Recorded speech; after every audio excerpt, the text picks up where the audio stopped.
Buenos días, hermanos, bienvenidos a la segunda entrega de esta serie de enseñanzas titulada Cosmovisión, el relato que moldea tu vida. Siempre es un gusto saludarlos y compartir con ustedes reflexiones acerca de la palabra de Dios. En el video anterior comentábamos que toda cosmovisión busca responder 4 preguntas básicas o fundamentales. Las respuestas a estas preguntas son las que le dan sentido a nuestra realidad, a nuestra misión, a nuestra identidad, a nuestros propósitos y hacia dónde queremos nosotros llegar. Por lo tanto, responder estas preguntas es fundamental para toda cosmovisión que busca explicar la realidad de manera coherente. Estas preguntas son: ¿quién soy? ¿Dónde estoy? ¿Qué está mal? ¿Y cuál es la solución? Continuando con la analogía de la cosmovisión como un relato, podríamos decir que hasta el día de hoy ya contamos con la definición del planteamiento. Es decir, hemos respondido a las preguntas acerca de quiénes somos y dónde estamos. Somos criaturas hechas a imagen de Dios y estamos en el buen mundo de Dios. En esta ocasión buscaremos la respuesta bíblica a la pregunta ¿qué está mal?, para poder avanzar en el hilo narrativo de las Escrituras y encontrarnos con la problemática que habrá de resolver la palabra de Dios. No obstante, si te perdiste de la primera entrega de esta serie, no te preocupes, voy a dejarte un link aquí arriba para que tú puedas ver la primera entrega de esta serie de enseñanzas y además te voy a explicar de manera resumida lo que hemos visto hasta el día de hoy. Así que te invito a que te quedes hasta el final de este video.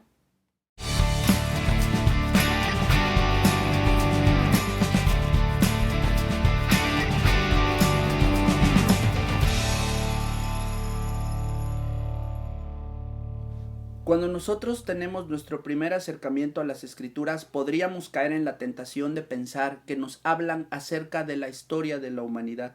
Sin embargo, Génesis capítulo 1 nos habla acerca de Dios haciendo la creación, Dios fundando los cielos y la tierra, Dios poniendo orden en el mundo espiritual y en el mundo material, Dios asignando labores a sus criaturas, Dios poniendo su imagen en el hombre y en la mujer.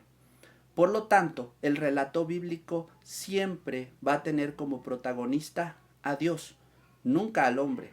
Esta es la primera diferencia fundamental entre la cosmovisión bíblica o la cosmovisión cristiana y la cosmovisión humanista o las cosmovisiones humanistas. En estas, el protagonista suele ser el hombre viviendo en el mundo del hombre, el hombre enfrentando a un mundo extraño, el hombre desarrollándose en un mundo azaroso y caprichoso. Pero en la cosmovisión bíblica podemos ver un mundo bueno en gran manera, un mundo perfecto y creado por Dios con toda bondad y santidad.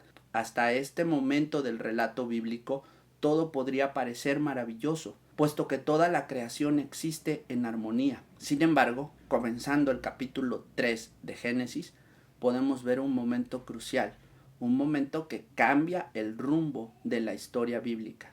A este momento lo conocemos como caída. Para entender la caída, primero hay que entender el pacto de Dios con Adán. En Génesis capítulo 2 versículos 16 y 17 podemos observar cómo Dios le dice al hombre que puede comer de todo árbol que hay en el huerto, excepto del árbol de la ciencia del bien y del mal. Esto es un pacto de obediencia perfecta, tal como la describe el Catecismo Menor de Westminster en su pregunta número 12. Allí, nuestro símbolo de fe describe a este pacto como una alianza de vida bajo la condición de obediencia perfecta. Describe a esta alianza como un acto de la providencia de Dios, es decir, un decreto soberano de Dios. Puesto que Dios es el creador, Él tiene el derecho para legislar y para imponer responsabilidades a sus criaturas.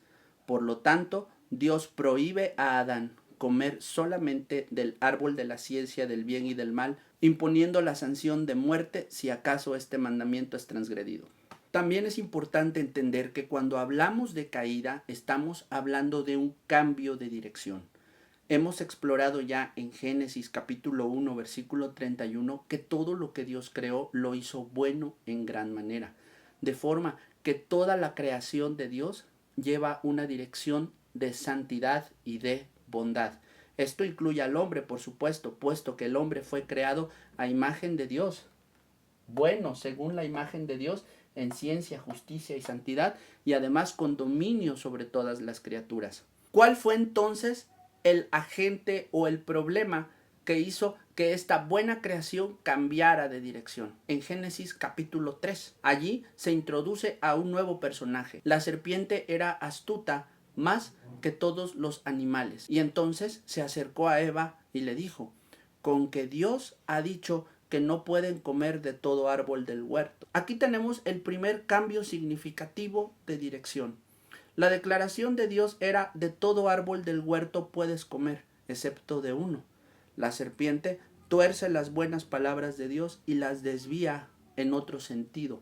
Esto es la primera evidencia de un cambio de dirección. Las palabras de Dios buenas y sus condiciones justas y legítimas son alteradas, son torcidas por un agente extraño. El misterioso personaje de la serpiente no se trata propiamente de un animal, sino más bien de un personaje antagónico, de un personaje que no es Dios y por lo tanto cae en la categoría de criatura, y que podemos aprender un poco más acerca de su naturaleza en Job capítulo 1. A este personaje antagónico o adversario se lo identifica con el nombre de Satanás. En Job capítulo 1 se nos muestra a Satanás como un ser espiritual, cuyo poder y margen de acción está siempre acotado por el poder de Dios. En el momento histórico que se registra en Génesis 3, Satanás ya existe y Satanás ya es un personaje antagónico. No se nos está dando mayor detalle de dónde proviene o cómo fue su caída. Sin embargo, podemos saber a través del diálogo que mantiene con Eva que Satanás, al igual que el hombre, es un ser personal. Es decir, tiene conciencia de sí mismo, inteligencia, afectos y voluntad. Y a través de estas características, Satanás tuerce las buenas palabras de Dios e influye de manera negativa en Eva para que ésta transgreda el mandamiento de Dios. El relato bíblico nos da cuenta que Eva cede a la tentación y después Adán cede a la tentación. Eva es tentada por la serpiente y Adán es tentado a su vez por Eva. Y es de esta forma que las criaturas buenas que Dios hizo se corrompen y finalmente el pecado entra en el mundo. De esta forma, en el relato bíblico tenemos la irrupción de un nuevo elemento, un elemento que no fue creado por Dios, un elemento que surge de la mala utilización de las facultades de la humanidad. Esto es el pecado. El pecado es el gran problema del hombre, es el gran problema que tuerce la dirección de la buena creación de Dios. El Catecismo Menor de Westminster, en su pregunta 14, define al pecado como la transgresión de la ley de Dios o la falta de conformidad con la misma. Asimismo, el relato bíblico en Génesis capítulo 2 nos indica que la paga del pecado es la muerte. Cuando nosotros escuchamos la sentencia de parte de Dios para Adán y para Eva: el día que de él comieres ciertamente morirás, y vemos que estas palabras no se cumplen de manera literal, podemos entender que la muerte es mucho más o representa mucho más que la mera desaparición o la mera aniquilación de la humanidad. En ese sentido, Génesis capítulo 3 nos ilustra las desastrosas consecuencias de la introducción de la muerte y del pecado en la buena creación de Dios. Para comenzar, podemos ver que la muerte representa una ruptura, pero una ruptura que se refleja en la armonía de la buena creación de Dios. Primeramente, Dios le dice a la mujer que va a multiplicar en gran manera sus dolores de parto. Esto quiere decir que su mera función biológica, su mero diseño que la distingue del hombre y la realización que está implícita en este diseño va a ser complicada de gran forma, le va a causar dolor.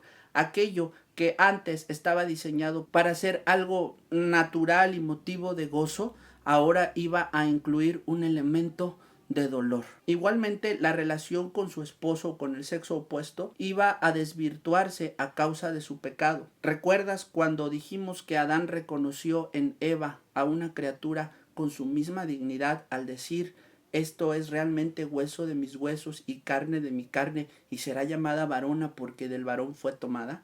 Esta declaración muestra un gran reconocimiento sobre la dignidad de la mujer. Sin embargo, la introducción del pecado causa esta ruptura en la armonía entre hombres y mujeres, y por lo tanto también estas relaciones se ven afectadas. Dios le dice a la mujer: tu deseo será para tu marido y él se enseñoreará de ti. Lo que a esto se refiere es que la armonía que existía de igualdad en dignidad entre esa relación de hombre y mujer iba a verse afectada. El hombre iba a pasar a ejercer su autoridad ya no de una manera considerada, sino de una manera violenta, de una manera despótica. Para el hombre, el mayordomo de la creación, Dios le dice: por cuanto obedeciste a la voz de tu mujer. Recuerda, la mujer fue creada como ayuda idónea del hombre. No se suponía que el hombre escuchara la voz de su mujer cuando ésta se oponía a la voluntad de Dios. Era responsabilidad de Adán analizar la situación y poner orden en lugar de ceder a la tentación.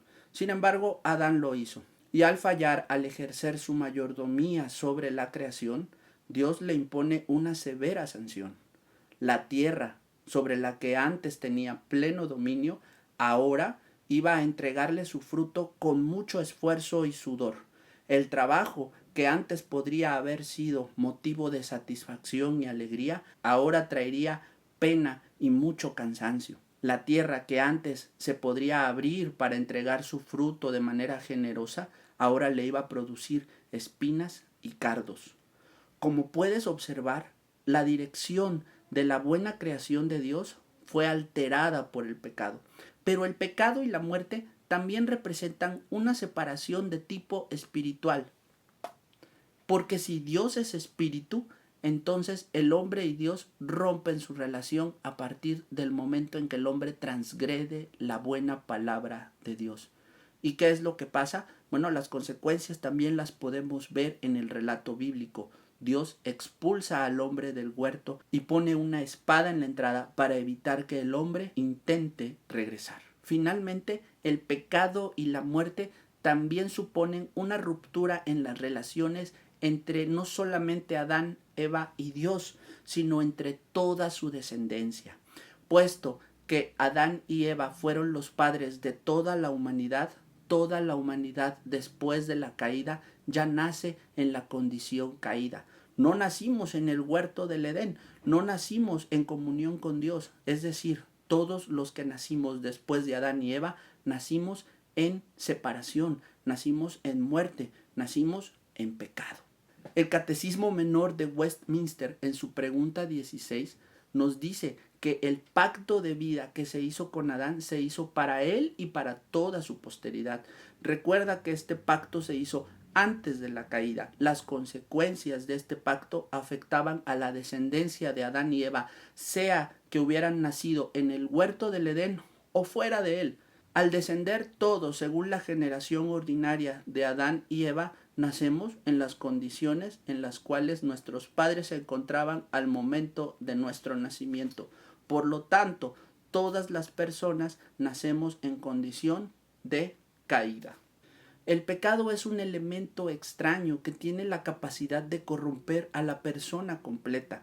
En este sentido, nosotros confesamos que somos totalmente depravados, es decir, asumimos la doctrina de la depravación total que reflejan las Escrituras, lo cual no quiere decir que todos los hombres seamos todo lo malos que podemos llegar a ser, sino más bien que somos malos en todas las partes de nuestro ser. Somos malos en nuestra conciencia, somos malos en nuestra inteligencia, somos malos en nuestros afectos y somos malos también en nuestra voluntad. La maldad toca cada una de las diferentes áreas de nuestra personalidad y se refleja también en nuestras acciones. La Biblia nos da cuenta de esta terrible condición. En el Salmo número 14 dice el necio en su corazón: no hay Dios, se han corrompido, hacen obras abominables, no hay quien haga el bien. Jehová miró desde los cielos sobre los hijos de los hombres para ver si había algún entendido que buscara a Dios. Pero todos se desviaron, a una se han corrompido, no hay quien haga lo bueno, no hay ni siquiera uno. Por su parte, el apóstol Pablo en Efesios capítulo 2 nos dice que estábamos muertos en nuestros delitos y pecados antes de llegar al conocimiento y la fe en el Señor Jesucristo. Las consecuencias de esta condición para la humanidad son terribles, pues distorsionan las relaciones de la humanidad con Dios, pero también las relaciones entre nosotros. Si alguna vez te has preguntado por qué hay tanta maldad en el mundo, bueno, la razón es porque el pecado entró en la humanidad y porque el mal surge de nuestros corazones. El Señor Jesucristo mismo lo enseñó diciendo que lo que nosotros comemos no tiene la capacidad de contaminarnos, es más bien lo que sale de nuestro corazón lo que nos contamina, señalando directamente a que la raíz del mal se encuentra ya instalada dentro del corazón de cada persona, lo cual es una condición terrible porque quiere decir que somos criaturas malas. Ciertamente este relato no es atractivo para la mayoría de las personas, pues estamos acostumbrados a cosmovisiones que levantan al hombre a una posición de virtud natural o por lo menos de neutralidad moral.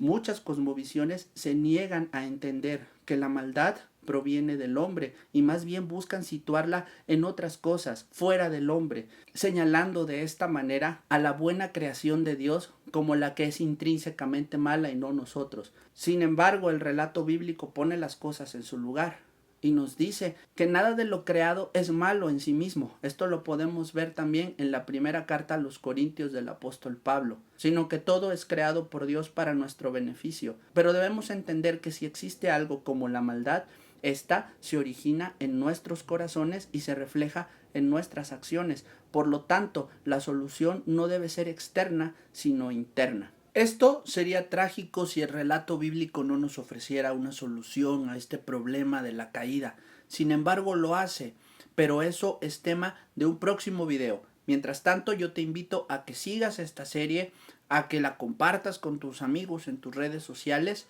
para que llegue a más personas. Y por último, aprieta el botón de suscribirte para que puedas recibir en tiempo real las notificaciones cuando subamos nuevos videos a este canal. También puedes dejar tus comentarios y seguirnos en nuestras redes sociales.